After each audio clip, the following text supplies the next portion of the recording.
kaže koji su bili najveći izazovi, the biggest challenges during this process of IPO lasting for almost a year. Over a year. Over a year. Well, we are the first. So the time you are the first, you have to set up the whole machine before you go in.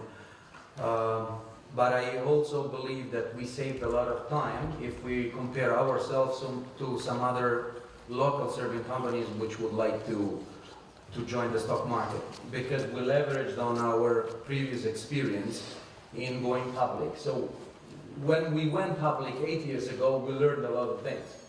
First of all, we focused very much on these issues of the regulation, the prospectus, the forecast, the simulation, and blah, blah, blah. And we lost our attention on the most important thing. There is or there is not appetite for your stocks, for your business. Is there people out there willing to put money in your venture? Do they trust your face? This is, I believe, as much crucial as the package of regulation that the European bureaucrats are creating every 2 hours. And I believe it must be a balance of interest, you know? Because, for example, now in Italy, you not only have to disclose information timely, we have 24 hours. You have also to create a register of selectively informed people. So if me and you go for a dinner, maybe I have to inscribe you in this register, because I might tell you things which constitute a sensitive information, which is totally crazy, you know? So I believe that everything that Europe has touched became a little bit not logical. From the size of the pizza until everything is overruled. When you overrule, you create boundaries, and I respect what he said. The entrepreneurs which are facing or evaluating the possibility to jump into the stock market, and they see 4 pages of compliances and a myriad of issues that you have to care for, they think about it twice.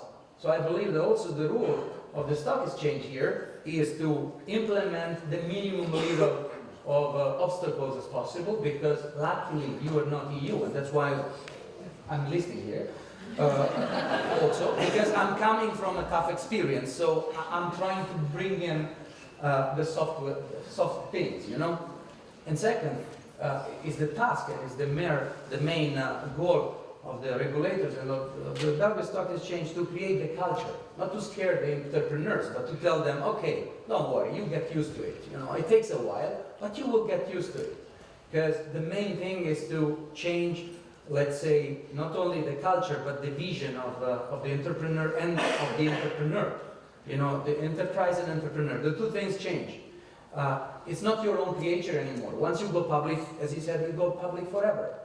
The last of the shareholders, which buy one of your shares for €4, can come at the annual assembly and blame against you because you didn't do this or you didn't do that, and this is kind of embarrassing. So all of these things must be packaged in a nice way. Culture must be brought door to door to the Serbian entrepreneurs to convince them that it's positive. There are some disadvantages, but the positive issues are more than the negative issues, if this is true. So on this, once again, Minister of Finance, the institution, shall create a favorable environment in order to convince the real vlasnik that you can open up the share capital of your company to somebody else, and that transparency is not all the time so negative.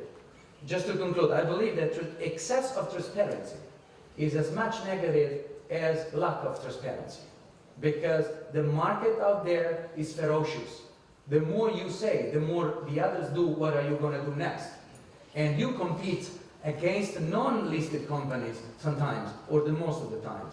So this is also important. If we play, we have to play all with the same set of rules. Else competition is false. It's not a real competition. Hvala vam na ovom odličnom objašnjenju.